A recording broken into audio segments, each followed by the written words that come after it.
kita lanjutkan belajar tentang deep learning. Selamat sore semuanya. So, kita akan masuk ke modern convolution neural network. Oke. Ini chapter 8 di buku D2L. Dan di buku DLVR itu ada di chapter 6. Ya. So, kita akan belajar beberapa arsitektur. Jadi, mungkin saya balik ke history dulu ya. Setelah PhD tesis dari Jan LeCun itu sekarang Chief Scientist di Meta, Facebook. Dia bikin Linet. Ya. Pada saat itu belum ada GPU. GPU baru datang di atas tahun 2000-an, 2010 ke atas bahkan. Karena di bawah tahun 2010, itu GPU masih untuk graphic card, untuk gaming. Jadi belum ada GPU yang saya bisa custom untuk komputasi. Nah, tapi backpropagation sudah ada di tahun itu, dan banyak data di Google. Nah, Google melakukan kompetisi, ImageNet Competition. Mereka bikin dataset yang saat ini kita sering pakai untuk latihan, ImageNet dataset. Jadi tim dari Google itu bikin kompetisi yang namanya ILC VR. Jadi ImageNet Competition. Dia kasih datanya, terus dia bikin lomba. Di perlombaan yang namanya ImageNet Large Scale Visual Recognition Challenge. Ini udah stop di tahun 2017. So, tujuan dari kompetisi ini adalah mencari arsitektur convolution neural network, karena yang diusulkan oleh Linet dari Jan LeCun itu masih sangat primitif. Dari tahun 2010 sampai 2017, 7 tahun, banyak sekali arsitektur yang bisa kita bilang kita adopsi sampai sekarang secara parsial maupun secara penuh, ya. Itu dibahas di Modern Neural Network Course. Kita akan bahas di pertemuan ini. By end of this course, kalian harus bisa implement any modern neural network menggunakan prompt engineering. Jangan menghafal arsitektur, tapi sebaiknya waktu baca chapter ini, chapter 8 dan chapter 6, kalian mengerti apa kontribusi dari setiap architecture, dan arsitektur mana saja yang memang bisa di-reuse, dan saat ini industri ada di mana. Ada model yang namanya YOLO. YOLO itu inspired dari banyak key model, dan dia bikin YOLO. YOLO itu bisa dibilang sekarang yang paling bagus dan banyak dipakai untuk implementasi di industri. Oke, kita juga akan belajar YOLO. Kalau di D2L tidak dibahas YOLO ya, jadi ini cuma foundational architecture.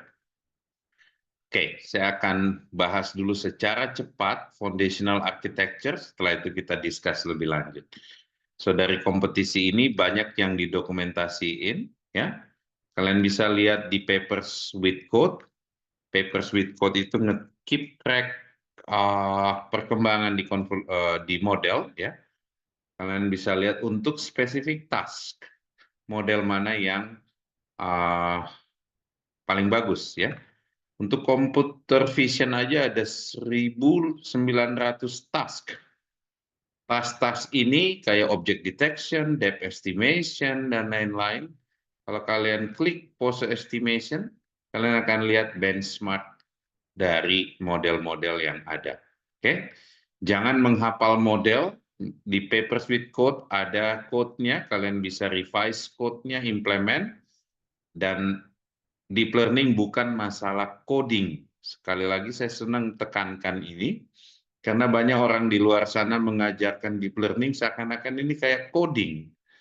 Ya, padahal ini adalah mathematical model yang kalian bisa implement di semua language. Jadi kalian harus belajar secara fundamental dan konseptual, dan biarkan AI yang menulis code buat kalian berdasarkan instruksi kalian.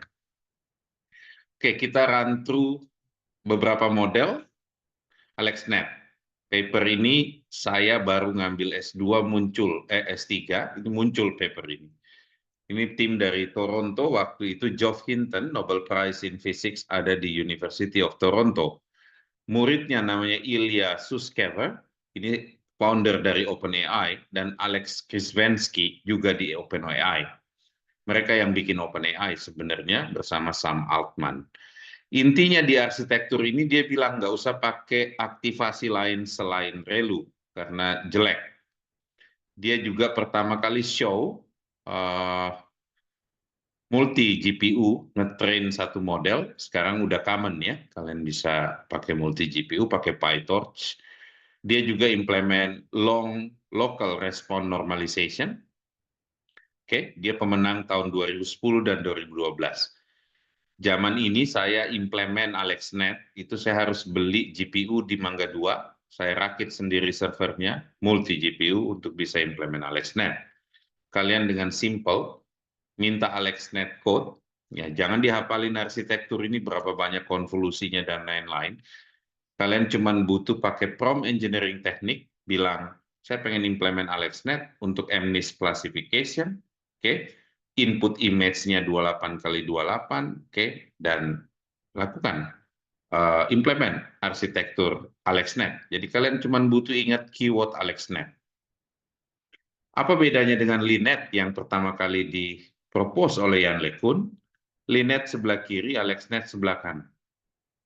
Apa yang kalian lihat di situ? Dia bikin deeper network, pakai local response normalization, ya, LRN, dan kalau input image-nya berubah jadi berwarna, dia bisa adopt. Karena di sini 3 kali 224 kali 224, sementara dataset dari MNIST yang asli cuman hitam putih.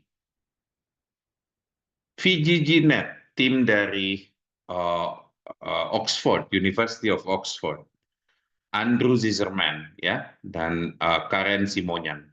Semua orang-orang yang join di AI movement early ini udah jadi leader di AI company saat ini.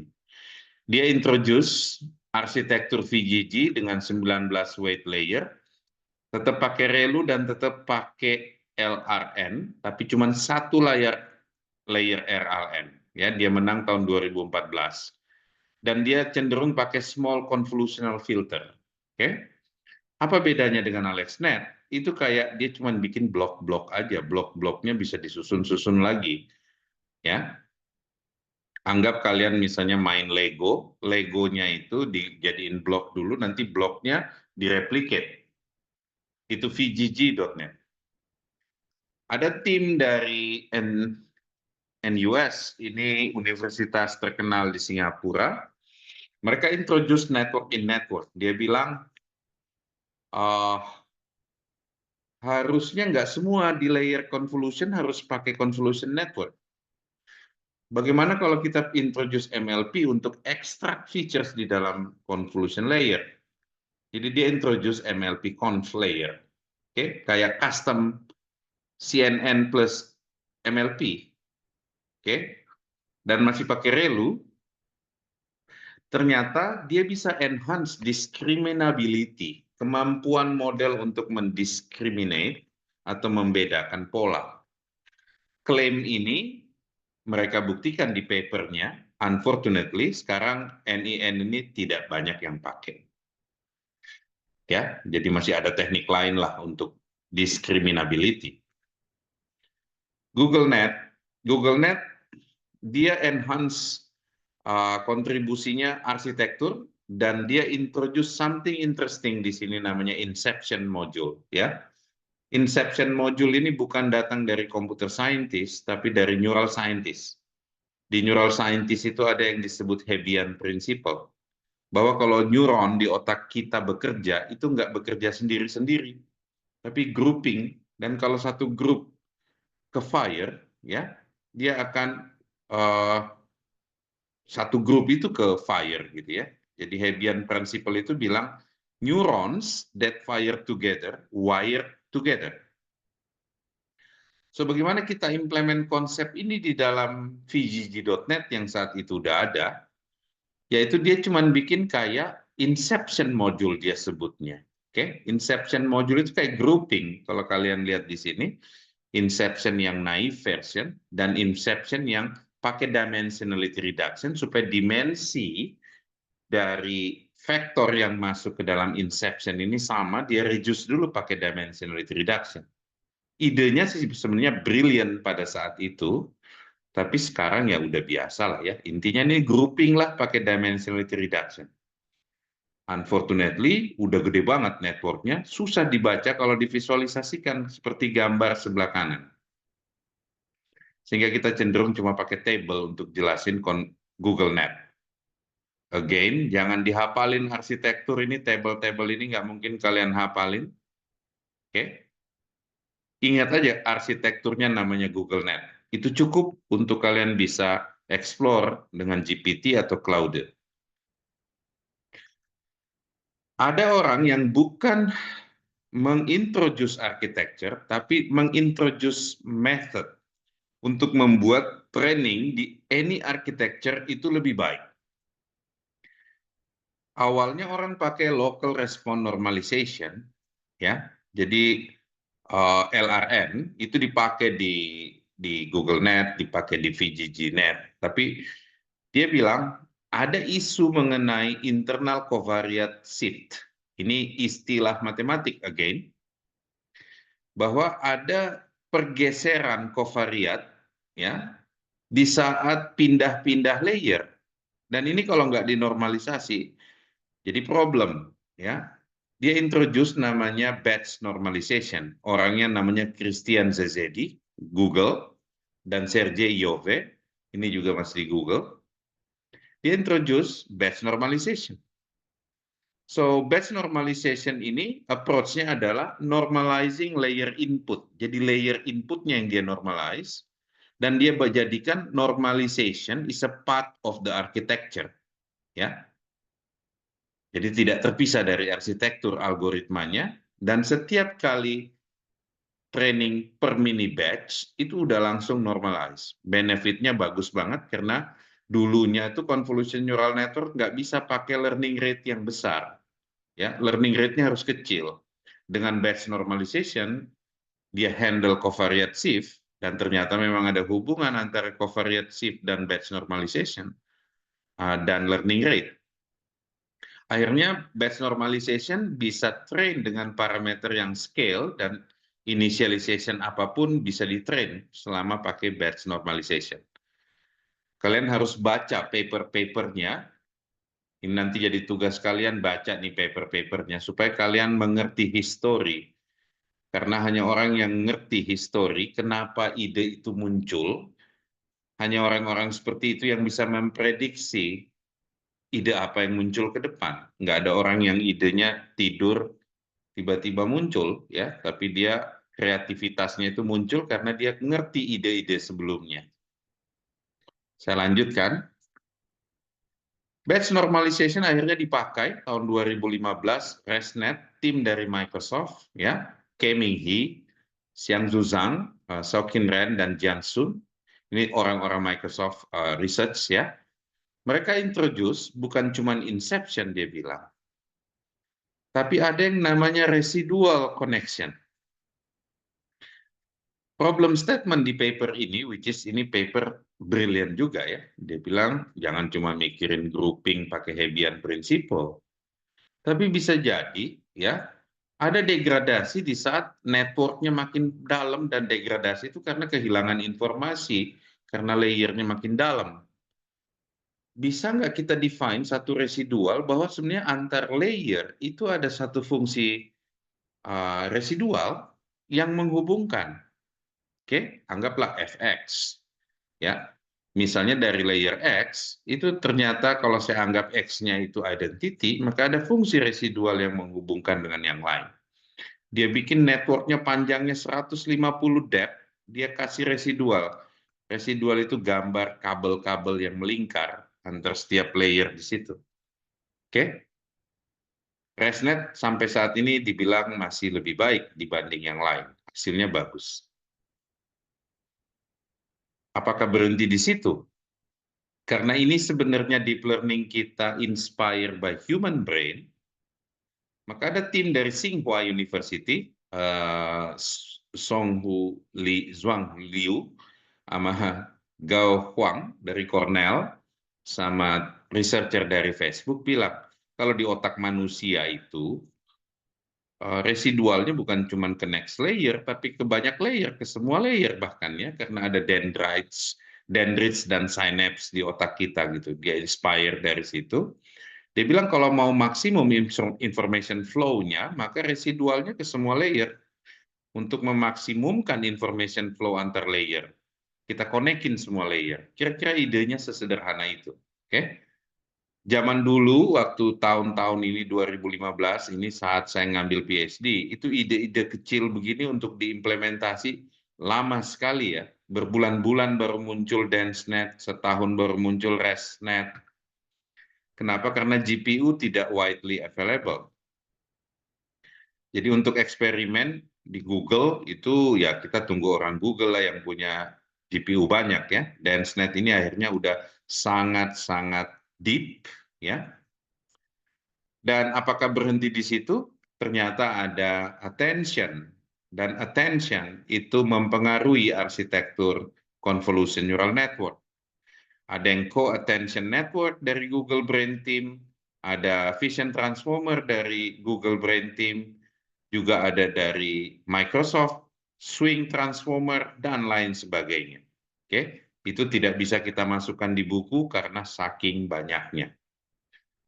Jadi slide ini summarizing chapter 8, nanti kalau untuk bikin code-nya gampang, kalian cuman butuh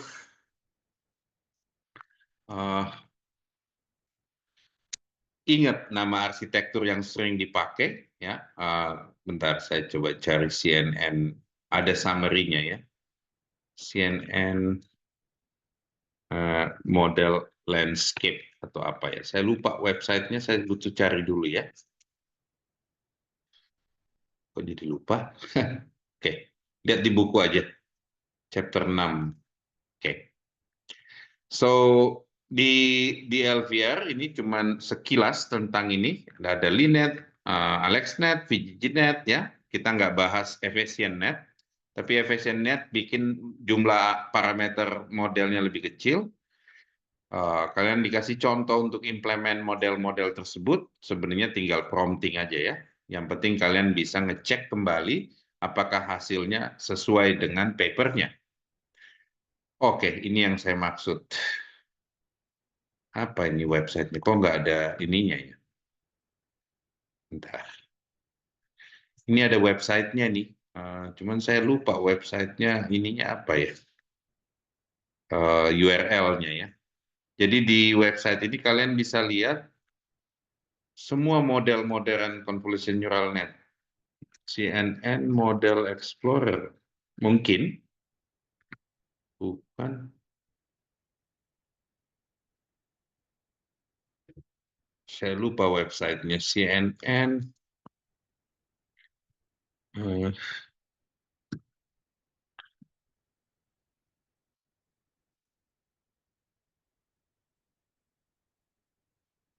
Kok saya bisa lupa ya? Nanti kalian cari website ini ya. Harusnya di buku ini saya kasih masuk URL-nya, tapi saya lupa modelnya. Nanti kalian minta ke JC untuk di mana itu lokasi websitenya.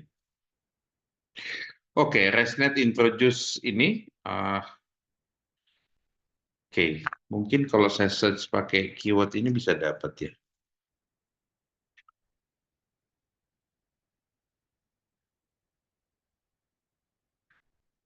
Enggak juga.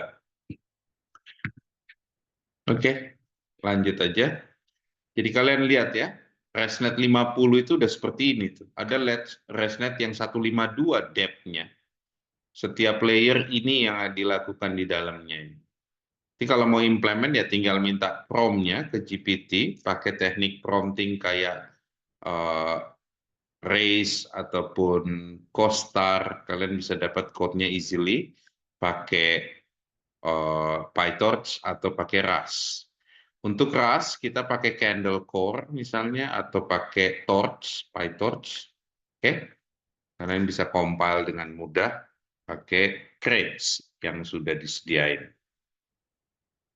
Inception diintroduce di model Inception ya. Dulunya ini dari VGG ya, dari Google. Oke. So di chapter ini lebih visual, kalian melihat satu persatu karena ada bantuan dari visualization model explorer ini ya. Oke, terus sampai efficient net. Oke. Nah, di saat kalian pengen prompting, kalian cuma butuh masuk ke website ini, pilih modelnya, kasih tahu berapa layer yang kalian mau, kasih tahu bahwa kalian mau implement learning rate sekian dan lain-lain, maka kalian akan dapat code-code seperti ini. Oke, jadi ini AI-nya yang nge-code. Oke, saya lanjutkan. So YOLO. So YOLO bukan dari kompetisi ILSVRC ya. Jadi bukan dari kompetisi ImageNet, tapi ini dari community ya. Dulu itu bukan YOLO namanya, seingat saya, karena saya early adopter di sini. Dulu itu cuman kayak project di GitHub, akhirnya mereka incubate company, mereka bikin startup. Sekarang udah YOLO 11 atau gimana ya? Tapi ini YOLO 3 aja udah begini nih. Oke. Di sini saya coba mereproduksi YOLO 3. Coba kalian lihat konfigurasinya aja udah berapa ratus line of code itu ya. Ini baru konfigurasinya, ini belum code-nya nih. Agak panjang ini konfigurasinya. Oke. Karena memang arsitekturnya udah sangat kompleks. Jadi nggak mungkin kita memorize namanya architecture. YOLO 3 aja 789 line configuration. Nah, ini baru kita implement di YOLO 3. Oke? Oh, dulu namanya Darknet ya. Darknet, Project Darknet. So YOLO 3 masih bisa direproduce. YOLO yang terbaru udah sulit direproduce. Tapi ada library-nya ya, karena mereka udah bikin company. Ini YOLO 8 arsitektur. Coba lihat arsitekturnya, ada backbone, ada FPM, ada piramid, macam-macam konsepnya. Tapi ide-ide itu semua lahir dari kompetisi ImageNet sebelumnya. Bisa dibilang YOLO saat ini adalah de facto industri standar untuk kebutuhan kalian nge-train data sendiri atau fine-tune model untuk computer vision. Ya, kalau kalian bisa YOLO dan ultralitik, case-case computer vision mostly done. Oke? Oke, so that's it untuk materi di sini. Gimana cara start belajar YOLO? Ya, YOLO bagusnya sudah ada user interface-nya, kalian tinggal masuk, oke, authenticate, upload datanya, pilih model YOLO yang mana, ya. Di sini udah dia kasih YOLO 11X. Ingat, parameternya banyak nih. Kalau datanya, polanya nggak terlalu kompleks, ya nggak usah pakai model yang sangat kompleks, ya. Tapi kalau datanya memang udah besar, ya kalian bisa. Dan kalian bisa fine-tune, instead of kalian train dari awal, karena pasti GPU cost-nya akan lebih besar. Oke? Di sini YOLO-YOLO model, kalian bisa pakai contoh-contoh public dataset yang ada, kalian bisa integrate, jadikan API ya, untuk panggil ke aplikasi, pakai RoboFlow dia untuk MLOps-nya, understand RoboFlow, kalian bisa pakai features ini, kalian bisa bikin project sendiri, dengan memodify model yang sudah di-train, di kalian fine-tuning, tambahin data, supaya kalian punya rekognisi untuk computer vision bisa terjadi. So ini YOLO, ada open source-nya di GitHub, tapi sampai Kalian bisa pakai library-nya, kalau nggak mau pakai platformnya, ya. Sekarang udah YOLO 11, dia benchmark terus, bisa jadi tiap tahun bisa jadi ada model baru, ya. Jadi kalau ada kerjaan riset sekalian di computer vision, ya kalian bisa pakai YOLO. Tapi jangan terlalu pakai YOLO yang eh, terlalu banyak parameternya, kalau pola di dalam data kalian sedikit. Ingat, waktu kalian belajar multilayer perceptron, kalau polanya cuma satu garis, ya kalian cuma butuh satu neuron. Kalau polanya melingkar, ya kalian butuh banyak neuron untuk bikin poligon, untuk approximate pola lingkaran. Jadi jangan overkill dalam pemilihan model deep learning, ya. So, satu website tadi kita belum ketemu ya. Saya coba lagi karena masih ada waktu. CN model landscape. Saya sering pakai kata landscape kayaknya dulu itu.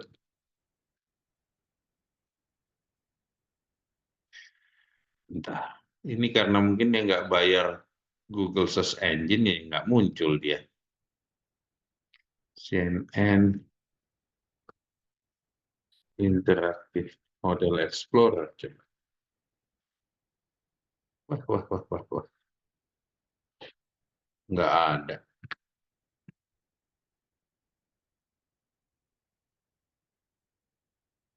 Oh, ini kayaknya.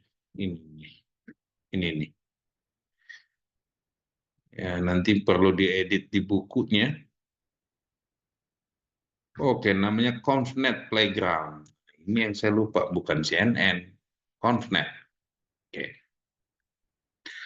So, data yang seperti ini tuh data berwarna, itu RGB ya. Jadi dia bukan cuman matriks, karena ada RGB-nya.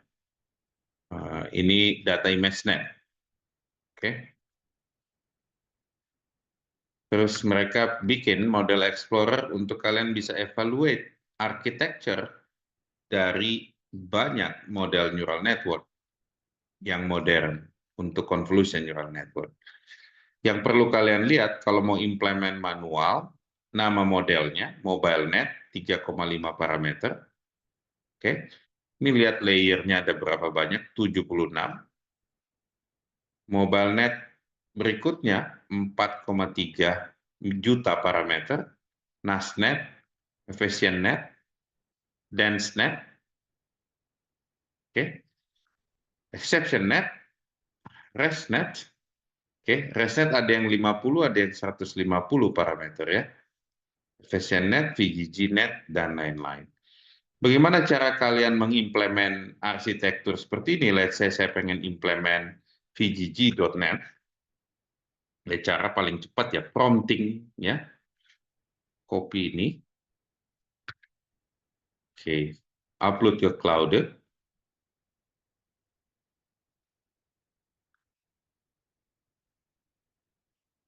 Analyze the architecture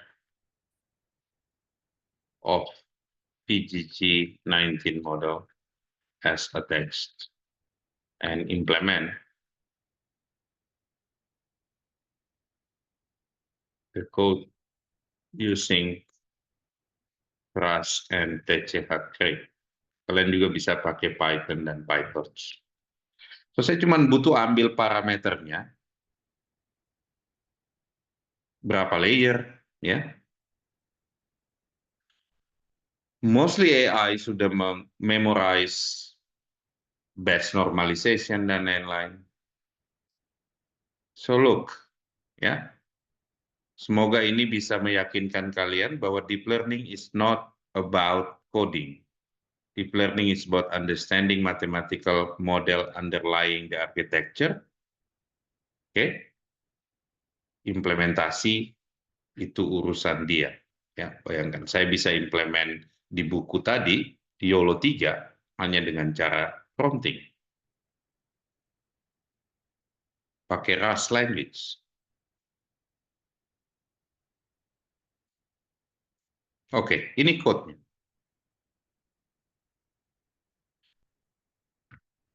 Kita biarkan dulu dia nge-code. Harusnya panjang ini code-nya. Tapi kalau dia udah punya model VGG, biasanya dia udah punya model VGG ya. Jadi dia tinggal panggil untuk inference. Oke? So, jangan worry too much tentang implementation, tapi worry too much apakah kalian baca papernya apa enggak. Saya harap kalian baca paper ini. Kalau ada paper YOLO, upload ke sini dan kalian bisa belajar bersama. Ya, ini saya copy dulu.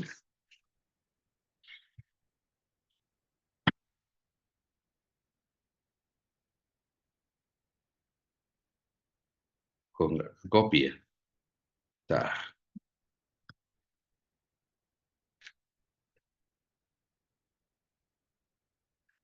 copy link. Oke, cara baca paper juga simple saat ini.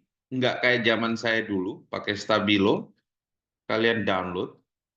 Ya, terus this time kalian bisa pakai DeepSeek atau kalian bisa pakai any AI, tapi let's pakai Claude. Dia bisa upload PDF nggak ya? AlexNet. Setelah kamu upload, ya tinggal bilang summarize apa yang kalian pengen tahu. What key contributions of AlexNet? Okay, in detail.